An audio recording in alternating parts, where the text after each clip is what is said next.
तो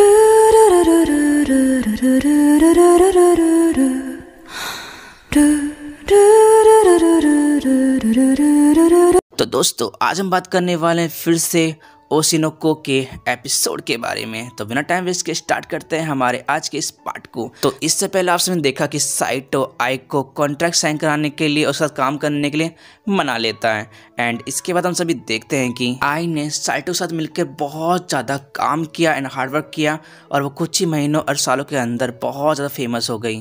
आप लोग कह सकते हो कि आई ने बचपन में जो दुख देखे थे अब वो सुख देख रही है और जो भी उसने ड्रीम देखे थे अब उसके सारे ड्रीम सच हो चुके हैं।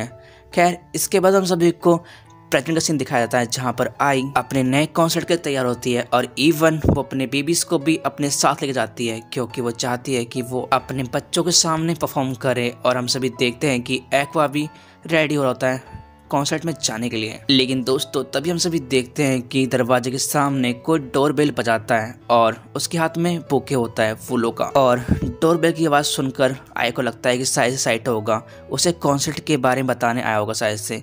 और यही सोचकर आई भगते हुए दरवाजा खोलने जाती है। लेकिन दोस्तों जैसे ही आई दरवाजा खोलती है तो वो देखती है कि दरवाजे के सामने और कोई नहीं बल्कि वही स्टॉकर होता है। और आई को देखते ही वो स्टॉकर आई के पीठ में एक चाकू घुस देता है और आई को मारते हुए बोलता है कि तुम ये डिजर्व करती हो, तुम्हें मरना ही होगा आई, क्योंकि तुमने मेरे साथ बिल्कुल अच्छा नहीं किया, तुमने मुझे धोखा दिया है।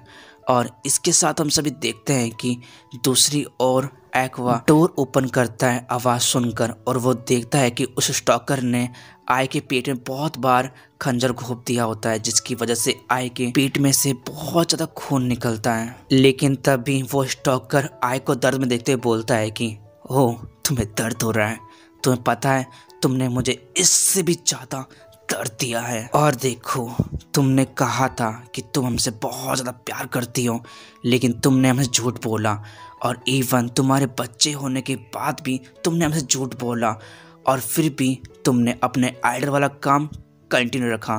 तुम बहुत बड़ी झूठी हो आई, तुमने तुम्हारे फैंस को बहुत बड़ा झूठ बोला है, मैं तुम्हें जान से मार डालूंगा। और दोस्तों तभी हम सभी देखते हैं कि एक्वा भगते हुए आई के पास आता है लेकिन आई उसे रोक देती है। और इसके बाद आई उस स्टॉकर से बोलती है कि मैं जानती थी कि एक न एक दिन मेरे साथ ऐसा होगा लेकिन तुम गलत समझ रहे हो मुझे, मैंने कभी भी अपने किसी फैन से झूठ नहीं बोला।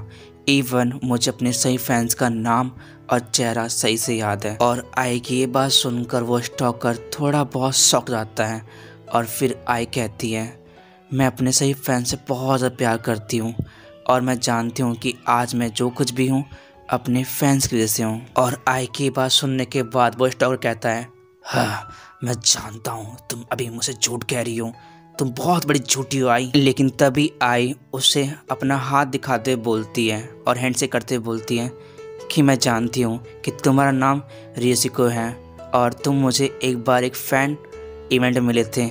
और ये बात सुनने के बाद वो स्टॉकर काफ़ी ज़्यादा शॉक जाता है और थोड़ी देर बाद में वो रोने लगता है और रोते हुए वो वहाँ से भाग जाता है। और इसके बाद हम सभी देखते हैं कि एक्वा हॉस्पिटल कॉल करता है लेकिन हम सभी देखते हैं कि हमारी आई बहुत ज़्यादा जख्मी हो चुकी होती है और वो उसके बाद आई रूबी का रूम का दरवाज़ा बंद कर देती है। और फिर हम सभी देखते हैं कि आई एक्वा से कहती है कि शायद से मुझे लगता है कि ये दिन मेरा आखिरी दिन है। और आई की ये बात सुनकर एक्वा कहता है कि नहीं मॉम, आपको कुछ नहीं हो सकता, आप हमें छोड़ के नहीं जा सकती। और एक्वा ये बोलते हुए आई के उस जख्म को देखता है जहाँ पर वो देखता है कि आई के पेट में से बहुत सारा ब्लड निकल रहा होता है और वो काफ़ी ज़्यादा डार्क होता है। और इसके बाद हम सभी देखते हैं कि आई एक्वा को हक करते बोलती है सॉरी बेटा, मुझे माफ़ कर देना, मैंने कभी भी तुमसे आई लव यू नहीं कहा। और मुझे माफ़ कर देना कि हमारे आज का कॉन्सर्ट कैंसिल हो गया और इसीलिए मेरी तरफ से सभी लोगों को सॉरी बोल देना। और दोस्तों इसके बाद हम सभी देखते हैं कि दूसरी ओर आई की आवाज़ सुनकर रूबी भी उठ जाती है और उठकर दरवाजे बैठने लगती है और बोलती है कि मॉम एक्वा दरवाज़ा खोलिए। लेकिन एक्वा रूबी से कहता है कि रूबी तुम वहीं पर रहो। लेकिन एक्वा की इतनी डीप आवाज़ सुनकर और रोने की आवाज़ सुनकर रूबी डर जाती है और सोचने लगती है कि शायद से कुछ ना कुछ तो गलत हुआ है। और इसके बाद रूबी कहती है कि प्लीज़ मॉम, एक्वा मुझे बाहर निकालो, मुझे आप लोगों ने लॉक क्यों कर दे रूम के अंदर। और इसके बाद हम सभी देखते हैं कि आई रूबी से कहती हैं बेटा मैं जानती हूँ तुम बड़ी होकर एक बहुत ही अच्छी आइडल और एक डांसर बनोगी। एक बात कहूँ रूबी, मेरा सपना था कि तुम जब एक कैप राइडर बन जाओ तो मैं तुम्हें देख पाऊँ और हम दोनों एक साथ स्टेज पर डांस करें। लेकिन शायद से लगता है कि मेरा ये सपना रह जाएगा। और एक्वा मैं जानती हूँ कि तुम एक बहुत ही अच्छे एक्टर बनोगे क्योंकि तुम्हारे अंदर एक्टिंग का बहुत सा टैलेंट है। और हाँ एक्वा, तुम बड़े भाई रूबी के, और इसलिए रूबी का ख्याल रखना। मेरे जाने के बाद मैं जानती हूँ कि मैं तुम्हारे साथ ज़्यादा टाइम स्पेंड नहीं कर पाई, इसलिए मुझे माफ़ कर देना। लेकिन मैं ये भी जानती हूँ कि तुम दोनों एक बहुत ही अच्छे बच्चे हो। और दोस्तों इसके बाद हम सभी देखते हैं कि आई दरवाजे के शीशे के पर हाथ रख के आई एक्वा और रूबी को आई लव बोलती है। और आई लव बोलकर वो बहुत ज़्यादा खुश होती है क्योंकि उसने इससे पहले कभी भी एक्वा रूबी को आई लव यू नहीं बोला था, क्योंकि वो डरती थी कहीं वो अपने फैंस की तरह एक्वा रूबी से भी झूठा आई लव यू ना बोले। और ये सोचते हुए आई वहीं पर ही थोड़ी बहुत साइलेंट हो जाती है और एक्वा और रूबी आई को देखकर शॉक जाते हैं और उन लगते हैं। और इसके बाद हम सभी देखते हैं कि आई ये बोलने के बाद वहीं पर मर जाती है। लिटरली मैं ये सीन काफ़ी ज़्यादा सैड था यार। खैर इसके बाद हम सभी देखते हैं कि आई की मरने की खबर हर जगह फैल जाती है और न्यूज़ रिपोर्टर सभी लोग को सच्चाई बताते हैं कि कैसे आई के एक फ़ैन ने एक साइको फैन ने आई को जान से मार दिया। और आई को मारने के बाद उसने खुद ने भी सुसाइड कर ली। और आई की मौत की न्यूज़ सुनने के बाद उसके फैंस काफ़ी ज़्यादा सैड होते हैं। और दूसरी ओर हम सभी देखते हैं कि कुछ हेटर्स जो आई के होते हैं वो नेगेटिव कमेंट करते हैं आई को। और इसके साथ साथ हम सभी देखते हैं कि काना को भी आई की डेथ की न्यूज़ सुनकर काफ़ी ज़्यादा सैड होती है। और इसके बाद हम सभी देखते हैं कि रूबी आई के नेगेटिव कमेंट पढ़कर काफ़ी ज़्यादा गुस्से में होती है। और दूसरी ओर हम सभी देखते हैं कि एक्वा भी आई के बारे में सोच रहा होता है, लेकिन वो बहुत ज़्यादा शांत होता है। और इसके बाद एक्वा कहता है कि आई को मरे इस समय 3 दिन हो चुके हैं। 3 दिन पहले काफ़ी ज़्यादा आई के बारे में डिस्कस हो रहा था और उसके फैंस भी काफ़ी ज़्यादा सैड थे।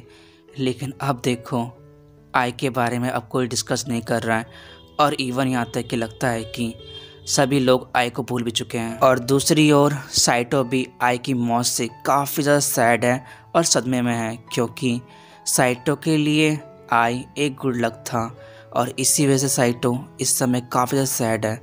और दूसरी ओर मुझे हर रोज़ एक काउंसलिंग के लिए जाना पड़ता है क्योंकि मैंने आई की मौत अपनी आंखों के सामने देखी थी और इसी वजह से मुझे हर रोज़ काउंसलिंग के लिए जाना पड़ता है। खैर एनीवेज इसके बाद हम सभी देखते हैं कि मियाको रूबी और एक्वा के पास आती है और बोलती है कि मैं जानती हूँ कि मैं तुम्हारी रियल मॉम नहीं हूँ, लेकिन बट दुनिया की नज़र में मैं ही तुम्हारी मॉम हूँ। और मैं जानती हूँ कि तुम्हारी मॉम अब मर चुकी है और तुम्हारा इस समय कोई नहीं है, लेकिन ट्रस्ट मी, मैं तुम्हारा ख्याल हमेशा रखूँगी एक मॉम की तरह। और मियाको की बात सुनकर रूबी मियाको के पास आती है और उसे हक कर लेती है। और दोस्तों इसके बाद हम सभी देखते हैं कि सभी लोग इस समय आई के मातम में आए होते हैं। और दूसरी ओर हम सभी देखते हैं कि आई के बच्चे एक्वा और रूबी एक कार बैठे होते हैं, जहाँ पर रूबी एक्वा से कहती है कि अगर एक आइडल की लाइफ ऐसी होती है तो मैं कभी भी एक आइडल नहीं बनूंगी। लेकिन तभी एक्वा रूबी से कहता है कि देखो तुम्हें जो बनना है तुम बन सकती हो, तुम्हें कोई भी रोकने वाला नहीं है। लेकिन तभी रूबी एक्वा से कहती है कि एक्वा क्या तुम आई का कहना मानोगे और एक एक्टर बनोगे। लेकिन एक्वा कहता है कि नहीं, मेरे पास बहुत ज़्यादा दिमाग है, मैं एक एक्टर नहीं बनूंगा, बल्कि मैं एक बहुत ही टैलेंटेड इंसान बनकर बहुत सारे पैसे कमाऊंगा। और एक्वा की बात सुनकर रूबी थोड़ी बहुत रिलैक्स फील करती है। लेकिन तभी एक्वा सोचता है कि रूबी आई के साथ बहुत ज़्यादा खुश थी। लेकिन आई के मरने के बाद रूबी इस समय काफ़ी ज़्यादा सैड है और सदमे के अंदर है। लेकिन मेरे दिमाग में इस समय बहुत सारी चीज़ें चल रही है, क्योंकि मैं जानता हूँ कि उस स्टॉकर ने मुझे पिछले जन्म के अंदर मारा था और अब उसने आई को मार डाला है। लेकिन सोचने वाली बात है कि आखिरकार उस स्टॉकर को टोक्यो से इतनी दूर मेरे हॉस्पिटल के बारे में किसने बताया। और इवन यहाँ तक कि जहाँ तक मैं जानता हूँ कि हमारे नए घर के बारे में बहुत ही कम लोग जानते थे, तो फिर उस स्टॉकर को हमारे नए घर के बारे में किसने बताया, ये मेरे दिमाग में सबसे बड़ा क्वेश्चन है। वैसे देखा जाए तो शायद से वो एक एवरेज बॉय था। हो सकता है कि वो एक मिडिल स्कूल के अंदर पढ़ता हो। एंड सेकंड, जहाँ तक मैं जानता हूँ कि इतनी सारी जानकारी के लिए किसी को एक डिटेक्टिव को हायर करना पड़ता है, या फिर हो सकता है कि किसी को आई के बारे में सब कुछ पता हो और उसी ने उस शख्स को उस स्टॉकर को बता दिया हो आई के बारे में। और जहाँ तक मैं जानता हूँ कि आई के क्लोज ओनली सिर्फ और सिर्फ पेजेंट साइटो थे।